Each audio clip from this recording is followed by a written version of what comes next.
Hello, good morning, my dear friends.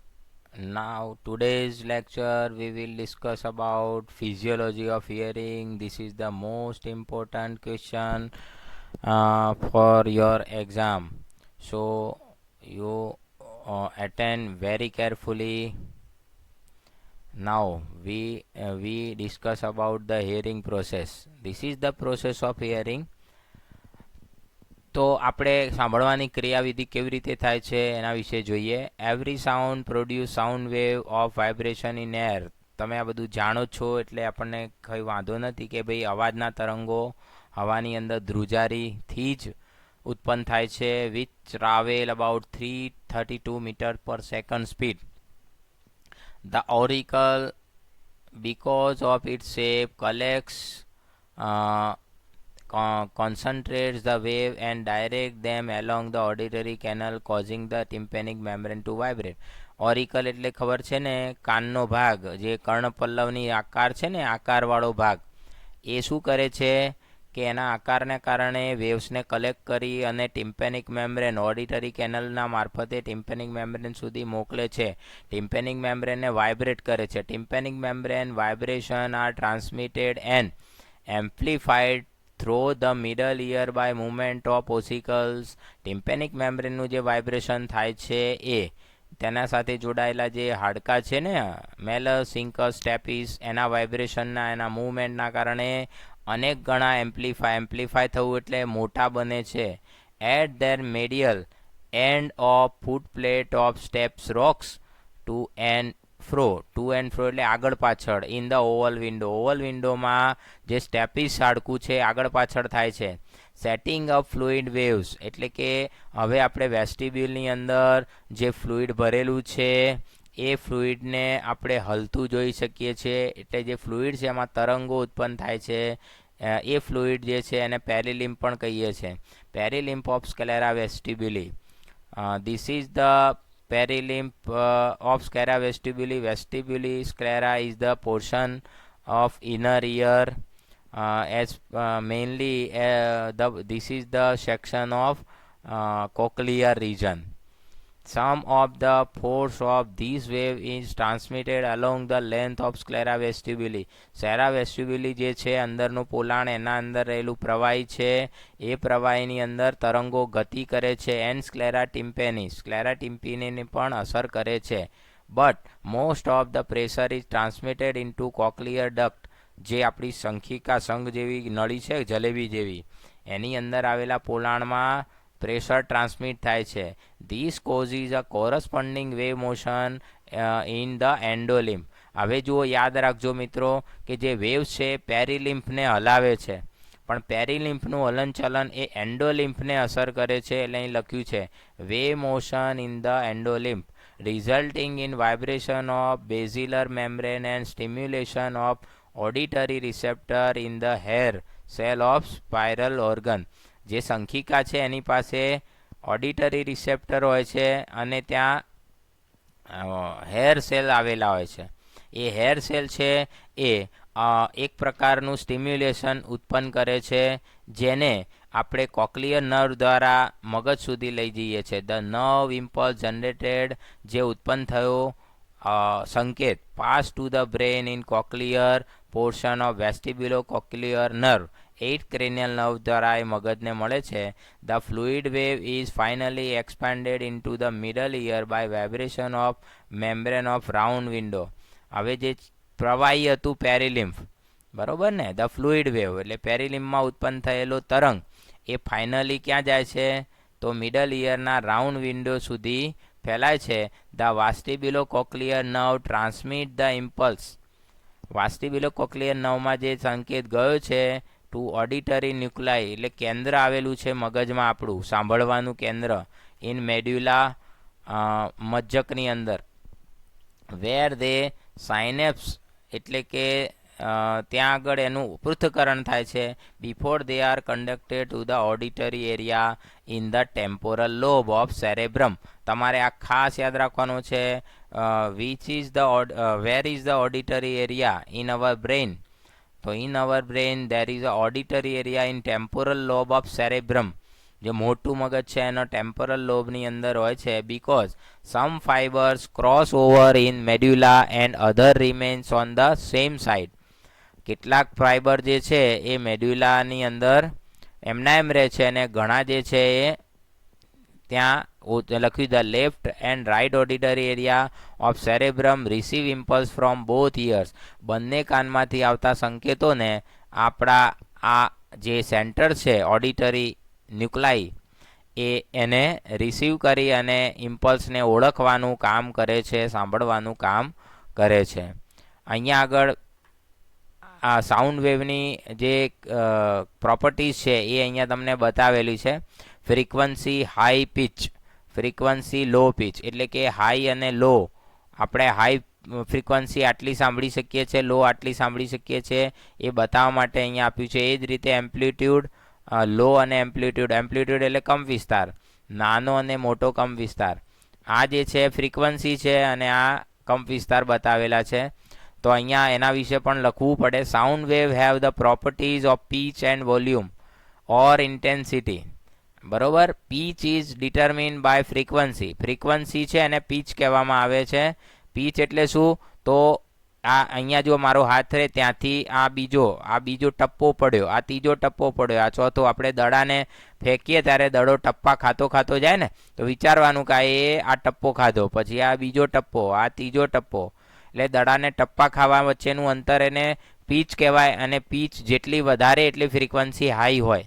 આમાં જુઓ તો કેટલી પીચ આપી છે? 1, 2 અને 3 જ પીચ છે. તો આની અંદર ટોટલ 3 પીચ છે, એટલે લો ફ્રીક્વન્સી કહેવાય. ખ્યાલ આવી ગયો મિત્રો? તો અહીંયા લખ્યું છે, તો pitch is determine by frequency of the sound wave and is measured in hertz. Sound of different frequencies stimulate the basilar membrane at different place along its length, allowing discrimination of pitch. તો તમારી જે પીચનો પ્રકાર હોય એ પ્રકારે તમારામાં stimulus create થાય છે કાનમાં, અને એને આધારે તમારા મગજની અંદર આવેલા જે ઓડિટરી ન્યુક્લાઈ છે એને ઓળખી, સાંભળી અને સમજી શકે છે. The volume, જો આજુ પ્રોસેસ ચાલુ છે, the volume depend on the magnitude of wave is measured in decibel. ડેસિબલમાં આપણે મેગ્નિટ્યુડ માપીએ છીએ. the greater the amplitude, તો કંપ વિસ્તાર મોટો, the wave created in endolymph the greater is stimulation of auditory receptor. તો જેટલો કંપ વિસ્તાર મોટો હશે એટલા વધારે એન્ડોલિમ્ફની અંદર વેવ ફોર્મેટ થાય, તરંગો ઉત્પન્ન થાય અને ઓડિટરી રિસેપ્ટરમાં ઝડપથી મોટું સ્ટિમ્યુલેશન થાય. In the hair cells in the spiral organ, the enabling perception of volume. આપણને અવાજના સાંભળવાનો અનુભવ થાય છે. enabling perception એટલે અનુભૂતિ. Long term exposure to very loud noise, લાંબા સમય સુધી બહુ ભારે અવાજ સાંભળીએ, કોઝ હિયરિંગ લોસ, આપણે સાંભળવાનું શક્તિ ગુમાવી શકીએ છીએ. Because it damage the sensitive hair cell of the spiral organ, so we can not hear the very loud noise for long term of exposure. બહુ મોટા અવાજ લાંબા સમય સુધી ના સાંભળવા જોઈએ. તો here the process of hearing is completed. તો સ્લાઇડ નંબર 16, 17 એન્ડ 18 અહીંયા આપણે લખેલા છે લાલ અક્ષરથી. આ 3 સ્લાઇડ એ હિયરિંગ ફિઝિયોલોજીને સમજાવે છે. તો આટલું તમારે ખાસ લખવાનું રહેશે મિત્રો. ખ્યાલ આવી ગયો તમને? Okay, now V will discuss about semi circular canal અને વેસ્ટિબ્યુલ. આ બંને એવા સેક્શન છે જે હિયરિંગ કરતાં બેલેન્સિંગના ફંક્શનમાં વધારે કનેક્ટેડ છે. એટલે ફિઝિયોલોજી ઓફ બેલેન્સિંગ જો આપણે સમજવું હોય મિત્રો, તો ફિઝિયોલોજી ઓફ બેલેન્સિંગ સમજતા પહેલાં anatomy of semi circular canal and vestibule એને સમજવું પડે. So we will discuss about semi circular canal and vestibule. The semi circular canal have no auditory function although they are closely associated with the cochlea. તો યાદ રાખજો, semi circular canal છે એનું કંઈ બહુ એટલું મોટું ફંક્શન નથી, પણ એ કોક્લિયા સાથે જોડાયેલા છે. Instead they provide information about the position of head in space. આપણા માથાની પોઝિશનને ઓળખવાનું કામ સેમી સર્ક્યુલર કેનલનું ફ્લુઇડ કરે છે, કન્ટ્રીબ્યુટિંગ to maintain of posture and balance. આપણી સ્થિતિ અને સંતુલનને જાળવવા માટે સેમી સર્ક્યુલર કેનલ બહુ ઇમ્પોર્ટન્ટ છે. There are 3 semicircular canal, one lying in each of the 3 planes of space. They are situated above, beside and behind. 3 ભાગ થયા. above એટલે આગળ, beside એટલે બાજુમાં, behind એટલે પાછળ. આગળ, પાછળ ને બાજુમાં. The vestibule of inner ear are open into it. Vestibule એની સાથે જોડાયેલા છે. આ semicircular canal છે એની સાથે vestibule જોડાયેલા રહે છે. The semicircular canal like the cochlea are composed of an outer bony wall, inner membranous tube or ducts. Semicircular canal છે એની અંદર શું આવેલું હોય છે? membranous tube હોય છે. The membranous duct contain endolymph and separated from the bony wall by perilymph. perilymph વડે બોની દિવાલથી અલગ પડેલા હોય છે. તો આ semicircular canalની એનેટોમી છે. The uricule is a membranous sac, એક કોથળી છે બરોબર દિવાલવાળી, which is part of vestibule. ઓરિકલ છે એ મેમ્બ્રેનસ, ધ ઓરિકલ ઓટ્રિકલ, થોડું મારું અહીંયા મિસ્ટેક થઈ ગઈ છે. Utricle is a membranous sac, which is a part of vestibule, and the 3 membranous duct open into at their dilated end, the ampulla. The saccula is a part of vestibule and communicate with the auricle and cochlea. તો આ સેક્યુલા છે એ ઓટ્રિકલ અને કોક્લિયા સાથે જોડાયેલો ભાગ છે. તો you can see the figure first. તો I will see you here. Utricle and saccule, તો તમે થોડું ઝૂમ કરીને પણ બતાવું છું, જોઈ લો. તો આ મારો હાથ ફરી રહ્યો છે એ યુટ્રિકલ છે આટલો ભાગ, અને આ પાછળનો જે આટલો નાનો ભાગ ફુગ્ગા જેવો છે એ સેક્યુલા છે. તો આ બંને ભાગ છે એકબીજા સાથે તો જોડાય છે, પણ સાથે સાથે કોક્લિયા સાથે પણ જોડાયેલા છે. Utricle is the portion which is joint directly to the semicircular canals. Semicircular canal જે છે એના એમ્પ્યુલા એટલે ફૂલેલો ભાગ, એની સાથે ડાયરેક્ટ જોઈન્ટ થયેલું છે. તો તમને ફિગરમાં ખ્યાલ આવી ગયો હશે. તો એને રિલેટેડ આપણે આગળ જોઈએ. તો આપણે તમને આકૃતિ બતાવી અને જોડાણ સમજાવી દીધું છે. તો ઇન ધ વોલ ઓફ ઓટ્રિકલની દિવાલ, સેક્યુલાની દિવાલ અને એમ્પ્યુલા આર ફાઇન મતલબ ફૂલેલા ભાગ છે, મોટા ભાગ છે બરોબર. Specialize epithelial cell with minute projection, થોડાક પ્રવર્ધોવાળી રચના કોલ્ડ હેર સેલ, એમાં પણ હેર સેલ હોય છે. Among the hair cell there are receptor of sensory nerve ending which combine forming the vestibulo cochlear nerve. હવે અહીંયા આગળ બીજી એક વાત આપી નથી કે જે ઓટ્રિકલ છે એની અંદર સ્ટોન લાઇક સ્ટ્રક્ચર, કેલ્શિયમ કાર્બોનેટના સ્ટોન લાઇક સ્ટ્રક્ચર એની અંદર હોય છે, જેને આપણે શું કહીએ છીએ? ઇયર સ્ટોન્સ કહીએ છીએ. ઇયર સ્ટોન્સ જે હોય છે એ ઓટ્રિકલની અંદર જ્યારે આપણું હેડ મૂવ કરે છે ત્યારે મૂવ થાય છે, અને એ જે પથ્થર છે એનું મૂવમેન્ટ આ હેર સેલ જે છે એને સ્ટિમ્યુલેટ કરે છે. હેર સેલ એની પાસે રિસેપ્ટર છે જે સેન્સને મગજ તરફ લઈ જાય છે. તો આપણે ફિઝિયોલોજી ઓફ બેલેન્સ જોઈશું, એમાં કદાચ આ એના વિશે આવશે. Now okay, you can see the next slide. Physiology of balance. બેલેન્સની ફિઝિયોલોજી કેવી છે એ પણ પૂછી શકે એક્ઝામમાં. The semicircular canal and vestibule, utricle and saccule બંને ભાગ are concern with balance, balance સાથે જોડાયેલા મહત્વના ભાગો કહી શકાય મિત્રો. એની ચેન્જ ઓફ પોઝિશન, આપણા માથાની કોઈ પણ પોઝિશનમાં ચેન્જ આવે, કોઝ મુવમેન્ટ ઓફ પેરીલિમ્પ એન્ડ એન્ડોલિમ્પ, પેરીલિમ્પ અને એન્ડોલિમ્પમાં હલનચલન કરે છે. જે ઇનર ઇયરના પ્રવાહી છે એમાં ઇનર ઇયરના 2 પ્રવાહી છે, છેક અંદર પોલાણનું પ્રવાહી એન્ડોલિમ્પ અને ભરતે આવેલું પ્રવાહી perilymph. Which bend the hair સેલને વાળે છે and stimulate the sensory receptor in utricle, saccule and ampulla. The resultant nerve impulse are transmitted by vestibular nerve. તો જે સંવેદના છે વેસ્ટિબ્યુલર નર્વને મળે છે, which joins the cochlear nerve to form vestibulocochlear nerve. The vestibular branch passes first to vestibular nucleus, then to the cerebellum. cerebellum ની અંદર સેરેબેલમ એટલે નાનું મગજ. નાના મગજની અંદર એ સંવેદનાને મોકલે છે. The cerebellum also receive nerve impulse from the eyes. આ સેરેબેલમ એવો ભાગ છે જે આંખમાંથી આવતા સંકેતોને પણ મેળવે છે. તો અહીંયા શું થયું?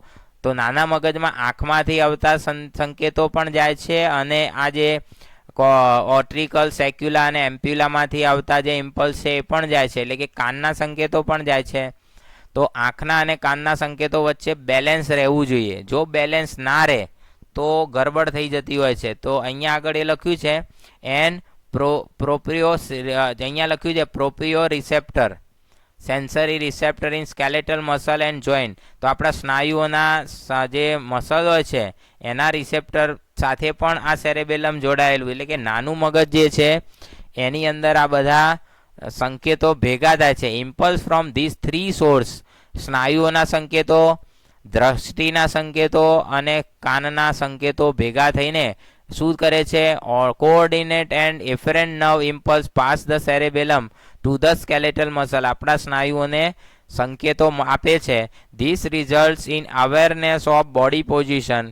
આના પરિણામે આપણું બોડી પોઝિશન મેળવે છે. મેન્ટેનન્સ ઓફ અપરાઇટ પોસ્ચર, સીધા ઊભા રહી શકાય છે. And fixing of eyes on the same point independently of head movements. તો આ રીતે આપણે આંખોને એક જ જગ્યા પર ફિક્સ કરી શકીએ છીએ. આપણું ભલે માથું તમે આમ કે આમ હલાવો પણ આંખો જે છે એ એક જ જગ્યાએ એક દ્રશ્ય પર સ્થિર રહી શકે છે. તમે ટ્રાય કરજો, કોઈ એક વસ્તુ પર આંખોથી એ વસ્તુને સ્થિર જોવાની અને તમારા માથાને ડાબી બાજુ, જમણી બાજુ આ રીતે હલાવી જોવાનું. ઘણીવાર જો આ જે આપણે કહીએ જે પેરીલિમ્બ અને એન્ડોલિમ્બ એમાં કંઈક ગરબડ થઈ જાય અથવા ઓટ્રિકલ સેક્યુલામાં ગરબડ થઈ જાય, વેસ્ટિબ્યુલર પ્રોબ્લેમ થઈ ગયો હોય, તો એવા કિસ્સામાં તમે જ્યારે માથું હલાવો ત્યારે આંખો જે છે એ સ્થિર રહી શકતી નથી કોઈ એક વસ્તુ પર, એટલે તમને ચક્કરનો અનુભવ આવતો હોય છે. તો એને મોશન શું કહેવાય? એને મોશનલ વર્ટિગો એવું પણ નામ આપતા હોય છે ડૉક્ટર. તો ફિઝિયોલોજી ઓફ બેલેન્સ જે છે એમાં આપણે વેસ્ટિબ્યુલર અને સેમી સર્ક્યુલર કેનલનું ફંક્શન મેઇનલી જોઈ શકીએ છીએ. ખ્યાલ આવી ગયો મિત્રો? ઓકે, તો અહીંયા આગળ આપણે આ લેક્ચરને પૂરું કરી દઈએ છીએ. આ લેક્ચરની અંદર આપણે totally physiology of hearing and physiology of balance બે વસ્તુ આપણે ચર્ચા કરી છે. તો નેક્સ્ટ લેક્ચરની અંદર આપણે કોઈ નવા મુદ્દાની ચર્ચા કરીશું. ત્યાં સુધી સર્વે વિદ્યાર્થી મિત્રો તમે હેલ્થ સારું રાખજો. Best of luck. વારંવાર આનું રિવિઝન કરજો અને સમજવાનો, યાદ રાખવાનો પ્રયત્ન કરજો. We will meet in next lecture. Till then, goodbye. જય સ્વામિનારાયણ. જય હિન્દ.